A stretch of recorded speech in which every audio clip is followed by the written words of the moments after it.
তারপর করিম চুপি চুপি গুহার ভেতর প্রবেশ করল। করিম গুহার ভেতর প্রবেশ করে দেখল একটি খাঁচার ভেতর রাজকন্যার বাবা মাকে ওই রাক্ষস বন্দী করে রেখেছে এবং গুহার এক পাশে ওই রাক্ষস নাক ডেকে ঘুমাচ্ছে। কে তুমি বাবা? আর এই গুহার ভিতরে আসলে কেন? এই রাক্ষস ঘুম ভেঙে যদি ও তোমাকে দেখে তাহলে তোমাকে মেরে ফেলবে। তুমি এখনই এখান থেকে পালিয়ে যাও বাবা। আমি পালিয়ে যাওয়ার জন্য আসিনি, আমি এসেছি আপনাদেরকে মুক্ত করে নিয়ে যাওয়ার জন্য। আমি আপনাদের মেয়েকে কথা দিয়ে এসেছি, আপনাদেরকে এই শয়তানের হাত থেকে মুক্ত করে নিয়ে যাবই। আমাদের মেয়ে কেমন আছে? ওর কোনো ক্ষতি হয়নি তো? ও এখন কোথায় আছে? আপনাদের মেয়ে ঠিক আছে এবং নিরাপদে আছে। আচ্ছা, কথা পরে হবে, আপনাদেরকে আগে এখান থেকে মুক্ত করি। যেই না করিম খাঁচাটির তালা ভাঙতে গেল অমনি রাক্ষসের ঘুম ভেঙে গেল।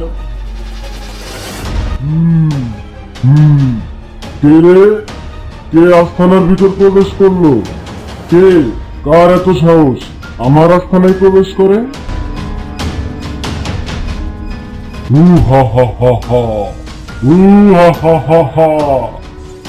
এটা কি একটা মানুষ? তোর এত বড় সাহস কি করে হলো আমার আস্থানায় প্রবেশ করার? শয়তান, তোকে আমি হত্যা করে তোর হাত থেকে ওনাদেরকে মুক্ত করে নিয়ে যাবার জন্যই এসেছি।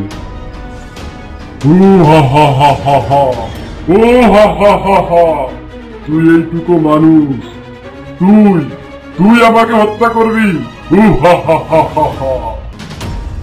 করিম তরবারি হাতে এগিয়ে গেল রাক্ষসের দিকে এবং তরবারি ঢুকিয়ে দিল রাক্ষসের পেটে।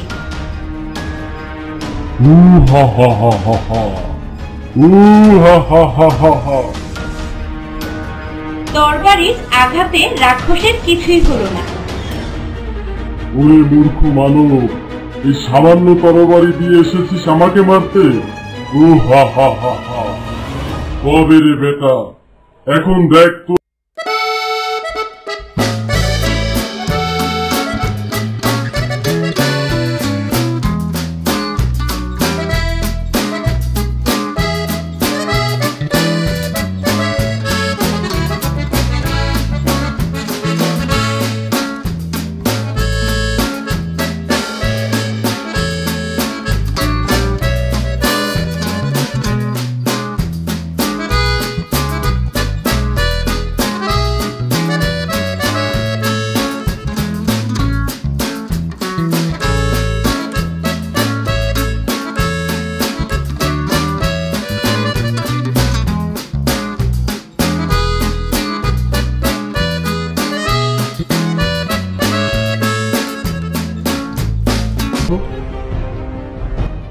কিছুক্ষণ পর রাক্ষসটি গুহা থেকে বেরিয়ে আসলো। ও তো রাক্ষসটি গুহা থেকে বেরিয়ে আসছে। আরে পেতে শুনি তো রাক্ষসটি কি বলে। অপদার্থের দল, তোরা কোথায় থাকিস? তোরা থাকা অবস্থায় গুহার ভেতরে মানুষ কিভাবে প্রবেশ করলো?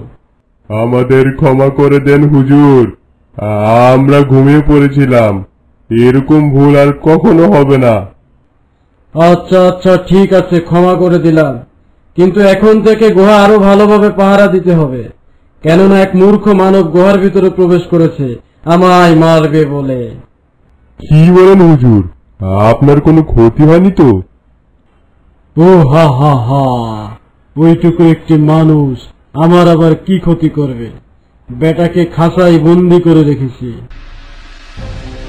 শোন, তোরা গুহা ভালোভাবে পাহারা দে, আমি রাজকন্যাকে খুঁজে আসি, দেখি রাজকন্যাকে পাই কিনা।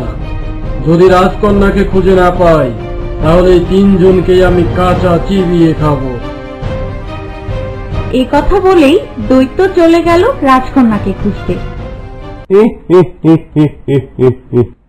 ওইটুকু মানুষ এসেছে আমাদের হুজুরকে মারতে।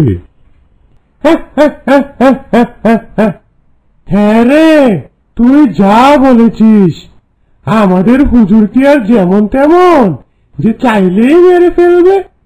আমাদের হুজুরের প্রাণ তো হুজুরের শরীরে থাকে না, তাই তাকে শত চেষ্টা করলেও কেউ মারতে পারবে না। তাছাড়া হুজুরের প্রাণ যেখানে লুকিয়ে রেখেছে, চাইলেই কেউ সেখানে যেতে পারবে না, কেননা হুজুরের প্রাণ এক পাখির ভিতর লুকিয়ে রেখেছে, এবং সেই পাখিটি কপিলা পাহাড়ের উপর একটি ছোট ঘরে বন্দি রাখা আছে। সেই পাহাড় বেয়ে সাধারণ মানুষ কখনোই পাখির নাগাল পাবে না, কেননা পাহাড়টি এতই উঁচু যে কেউ পাহাড়ের চূড়ায় ওঠার চেষ্টা করলে পাহাড় থেকে পড়ে মারা যাবে। তাই আমাদের হুজুরকে চাইলেও কখনো কেউ মারতে পারবে না। হ্যাঁ, তুই ঠিক বলেছিস। আচ্ছা, হুজুর তো এখন নেই, আর কখন আসবে তারও কোনো ঠিক নেই। চল, এই ফাঁকে আমরা একটু ঘুমিয়ে নেই, রাতে ভালো ঘুম হয়নি। হ্যাঁ হ্যাঁ, চল, আমারও খুব ঘুম পাচ্ছে। এই কথা বলে রাক্ষসের চেলারা ঘুমিয়ে পড়ে। ওই তো রাক্ষসের চেলারা ঘুমিয়ে পড়েছে, এখনই সুযোগ গুহার ভিতরে প্রবেশ করার।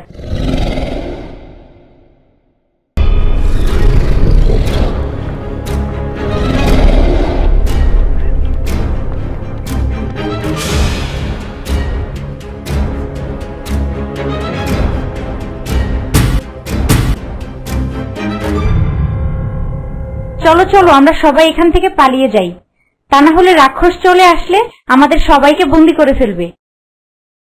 তোমরা সবাই রাজপ্রাসাদে ফিরে যাও, আমি রাক্ষসকে মেরে আসছি, কেননা রাক্ষসকে যদি আমি না মারি, তাহলে আবার সে রাজপ্রাসাদে আক্রমণ চালিয়ে রাজকন্যাকে তুলে নিয়ে যাবে। না না, আমি তোমাকে একা ছাড়তে পারবো না, আমিও তোমার সাথে যাব ওই রাক্ষসটিকে হত্যা করার জন্য। না রাজকন্যা, তা হয় না, রাক্ষসটি অনেক ভয়ানক, সে তোমার কোনো ক্ষতি করে দিতে পারে। রাক্ষস আমার কিছুই করতে পারবে না, কেননা তুমি আমার পাশে আছো। তাছাড়া রাক্ষসকে হত্যা করার গোপন রহস্য আমি জেনে গেছি। কি সেই গোপন রহস্য? বলছি, মনোযোগ দিয়ে শোনো।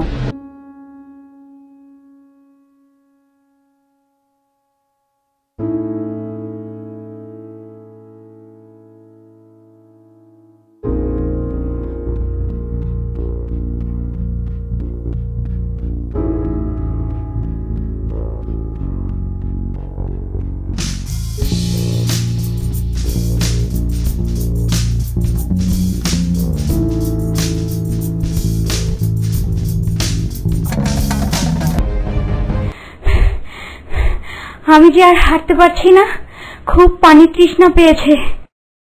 এই গহীন জঙ্গলে পানি পাবো কোথা থেকে? আচ্ছা, তুমি এখানে বসো, একটু বিশ্রাম নাও, আমি দেখি আশেপাশে খুঁজে পানি পাই কিনা। আচ্ছা ঠিক আছে, তুমি তাড়াতাড়ি ফিরে এসো, এই গহীন জঙ্গলে আমার একা একা খুব ভয় লাগছে।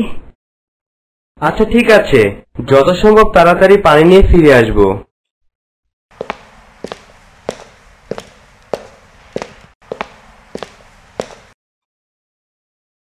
পরবর্তী পর্ব দেখার জন্য আমাদের অ্যাড্রয়েটি চ্যানেলের সাথেই থাকুন।